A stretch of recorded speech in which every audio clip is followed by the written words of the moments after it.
नमस्कार दोस्तों, स्वागत है आपका एक बार फिर बैंक प्राइवेटेशन के आज के मेरे इस वीडियो में। तो चलिए दोस्तों, आज इस बैंक प्राइवेटेशन के बीच में जो लेटेस्ट अपडेट आया है उसके बारे में जानने समझने की करेंगे कोशिश, क्योंकि यही अपडेट्स आप बड़े काम के हो रहे हैं और इन्हीं अपडेट्स और न्यूज़ के कारण दोस्तों एक अच्छा खासा मेरे ख्याल से आईओबी का शेयर्स आप देखिए आज कहाँ से कहाँ पहुँच गया है।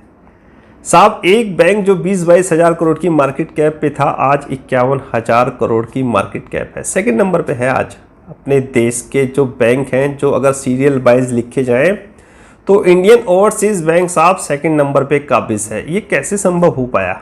ये दोस्तों ऐसे ही संभव हो पाया जो ये न्यूज़ आ रही हैं, जो ये निजीकरण की और प्राइवेटेशन की जो न्यूज़ आ रही है ना, ये इसीलिए संभव हो पाया।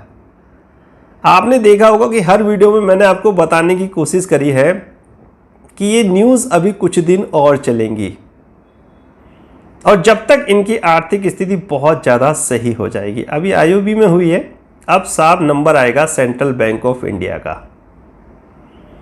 क्योंकि जो आज का अपडेट है वो यही इंडिकेट कर रहा है कि साहब आज का अपडेट पहले सुन लीजिए कि आज के अपडेट में दोस्तों बता रहे हैं कि एक और मीटिंग संभव है इसी हफ्ते। ये मीटिंग होगी साहब कोर समिति, एक समिति बना रखी है सरकार ने जो विनिवेश संबंधित कार्य देख रही है, उनके सचिवों की मीटिंग होगी इस हफ्ते, जो साहब दो बैंकों पे नामों, जो दो बैंक है उनके नामों पर मोहर लगा सकती है। ये दो बैंक कहे जा रहे हैं इंडियन ओवरसीज बैंक और सेंट्रल बैंक ऑफ इंडिया। शुरू से ही नीति आयोग ने भी साहब 3 बैंक नाम सौंपे थे इसी समिति को, और साहब 3 बैंकों में से 2 बैंक ये समिति सजेस्ट कर रही है कि साहब इसी को ही फाइनल, यानी कि इसी को भी आप प्राइवेट कर सकते हो। अब ये कैबिनेट के पास जाएंगे और उधर साहब सरकार मानसून सत्र में एक बैंकिंग संशोधन अधिनियम को कुछ चेंजेस करके एक बिल भी ला रही है। ये सिर्फ अभी बहुत जल्दबाजी होगा दोस्तों कहना कि ये सब इतनी जल्दी हो जाएगा, मानसून सत्र में आएगा या नहीं आएगा ये भविष्य की बातें हैं। इस मीटिंग में नाम तय होंगे नहीं होंगे ये भविष्य की बातें हैं, क्योंकि अभी इतनी जल्दी मुझे नहीं लगता कुछ कार्य संभव हो पाएगा, वो भी निजीकरण को लेकर, क्योंकि बैंकों का निजीकरण बहुत ही संवेदनशील मुद्दा है। सरकार इस पे इतनी जल्दी अपना मेरे ख्याल से फैसला नहीं ले सकती। बहुत सारी दोस्तों इसमें कहानियाँ और संभावनाएं जुड़ी हुई हैं। यूनियन का भी इसमें बहुत मेरे ख्याल से इम्पोर्टेंट रोल है। बैंक एम्प्लॉयज़ की जो यूनियन है, नौकरी का सवाल है, चिंताएं बहुत है। तो दोस्तों अभी इतनी जल्दी ये संभव नहीं है। ये मीटिंगों का दौर इसी तरह आगे भी जारी रह सकता है कुछ दिन और। मैंने कहा ना ये मीटिंग चलती रहेंगी। 22 में होनी थी, 22 अप्रैल को, फिर साहब वो नहीं हुई, फिर 30 जून को हुई, उसमें भी साहब ये कहा गया कि मीटिंग हुई या नहीं हुई, कहीं कहीं से खबरें आईं और उन खबरों के आधार पर ही दोस्तों हम लोगों ने वीडियो बनाए, लेकिन उसकी कोई मेरे ख्याल से सरकारी पुष्टि नहीं की गई, आधिकारिक रूप से दोस्तों उसकी पुष्टि नहीं की गई, या कोई सरकारी गजट या सरकारी नोटिफिकेशन नहीं आया। सिर्फ सूत्रों के हवाले से खबरें आ रही हैं। और ये जो खबर आ रही है कि एक मीटिंग और हो सकती है इस हफ्ते, ये भी साफ सूत्रों के हवाले से ही खबर आ रही है। जागरण इसमें सूत्र है। और एक मानसून सत्र में साहब सरकार बैंकिंग संशोधन अधिनियम में बिल में कुछ चेंजेस करके एक बिल भी ला सकती है। तो बहुत सारी चीज़ें हैं दोस्तों। अभी ये कुछ दिन और चलेगा। मीटिंग इस हफ्ते होगी नहीं होगी ये भगवान ही जाने, लेकिन ये मुझे पक्का पता है कि जिस तरह साहब इन खबरों और न्यूज़ और अपडेट्स के द्वारा आईओबी की स्थिति सुधरी है, आने वाले समय में सेंट्रल बैंक ऑफ इंडिया की भी आप स्थिति सुधरते हुए देखोगे। इन्हीं खबरों के कारण दोस्तों जो ये अपडेट्स आ रहे हैं निजीकरण के, प्राइवेटेशन की, इन्हीं खबरों के द्वारा आप सेंट्रल बैंक ऑफ इंडिया में भी अच्छा खासा मेरे ख्याल से जंप देख सकते हो, चाहे वो इसके शेयर मार्केट प्राइस के हो या इसकी मार्केट कैप। जैसे जैसे शेयर का प्राइस बढ़ेगा वैसे स्वाभाविक है कि उसकी मार्केट कैप भी बढ़ेगी। और यकीन मानिए कि जब एक आईओबी 8 रुपए की बुक वाला शेयर 3 टाइम ट्रेड कर सकता है और इस समय सेंट्रल बैंक की बुक वैल्यू 24 रुपए के आसपास है, अगर ये 2 टाइम भी हुआ तो मेरे ख्याल से 48-50 रुपए के आसपास ये बैठता है। और अगर ये 3 टाइम हुआ तो फिर साहब क्या कहने, बल्ले बल्ले। तो सरकार ने साहब मौज कर रखी है, मौका लूट लो दोस्तों। जिस तरह आपने आईओबी में अच्छा खासा धन कमाया है, अच्छा खासा आपने buy on dip sell on rise किया है, ₹10 से आपने ये कहानी शुरू करी थी और ₹28 तक आईओबी में आपने अच्छा काम किया, उसी तरह आज मैं आपसे कह रहा हूं सेंट्रल बैंक ऑफ इंडिया में भी आपके पास मौका है पैसा कमाने का, क्योंकि ये अपडेट्स, ये न्यूज़ अब आती रहेंगी कुछ दिन और उसका असर आप सेंट्रल बैंक ऑफ इंडिया के शेयर प्राइस पर भी देखोगे। पंजाब एंड सिंध बैंक और बैंक ऑफ महाराष्ट्र, वैसे मैंने अपने बैंक प्राइवेटेशन के लिए बैंक चुने थे, लेकिन वो किसी कारणवश दोस्तों चेंज तो नहीं कर रहा, लेकिन मैं किसी कारण अभी ये नहीं कह सकता कि यही बैंक 2 बैंक प्राइवेट होंगे, क्योंकि आपके कमेंट्स आ रहे हैं कि सर आपके तो पंजाब एंड सिंध बैंक और सेंट्रल मेरे ख्याल से बैंक ऑफ महाराष्ट्र है, फिर आप सेंट्रल बैंक ऑफ इंडिया। देखो दोस्तों, अभी कोई चीज़ फाइनल नहीं है, पहली चीज़ ये, और लास्ट में जब आप देख ही रहे हो कि जिस प्रकार आईओबी की स्थिति सुधरी है, क्या पता सेंट्रल बैंक की स्थिति सुधर जाए, क्या पता ये भी साहब दूसरे तीसरे या चौथे नंबर पे बैंक पे आ जाए और फिर साहब सरकार का मन मनसा और प्लानिंग कुछ अलग ही हो।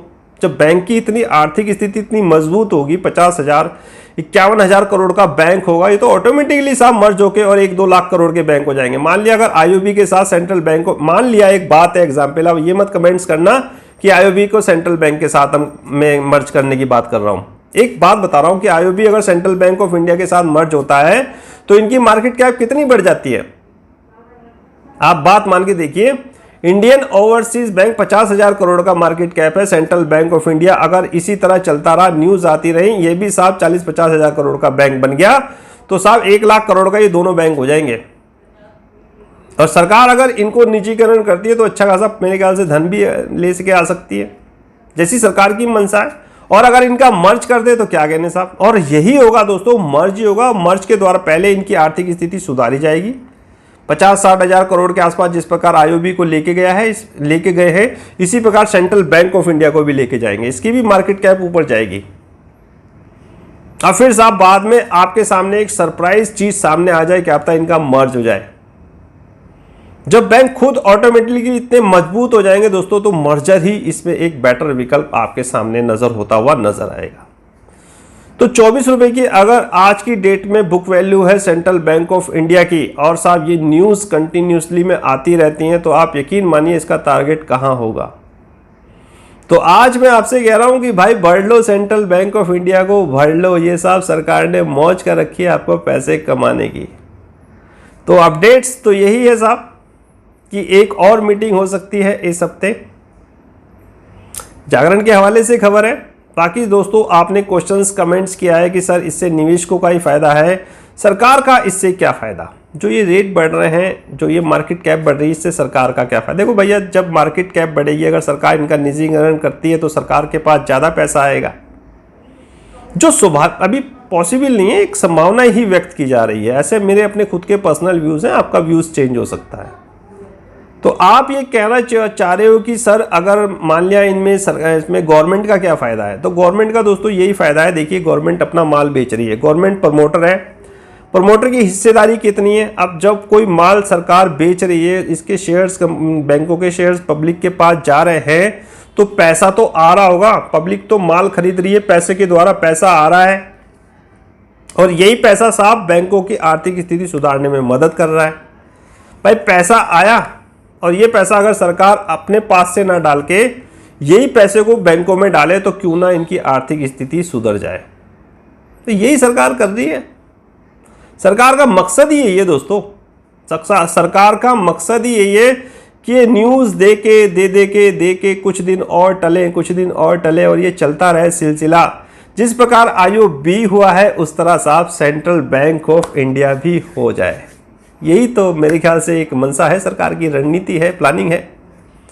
अब वो प्लानिंग को मैं कहाँ तक समझता हूँ और कहाँ तक उसमें सक्सेस होता हूँ, ये तो साहब भविष्य की बातें हैं दोस्तों। लेकिन पैसे कमाने का आपके पास भरपूर मौका है, खूब कमाइए साहब। इसमें पैसा सेंट्रल बैंक ऑफ इंडिया के साहब 1000-500 जो भी आपके हों, अभी ले लीजिए। अभी ये शेयर 27-28 रुपये के आसपास है, मेरे ख्याल से आज कुछ डाउन हुआ है। ले लीजिए, थोड़े बहुत ले लीजिए, और आगे आप इसको अच्छा खासा रेट देखोगे सेंट्रल बैंक ऑफ इंडिया का, क्योंकि जैसी उम्मीद की जा रही है, जैसे अपडेट आएंगे, जैसी न्यूज़ आएंगी अब आगे, वो साहब सेंट्रल बैंक ऑफ इंडिया को ही टारगेट करेंगी।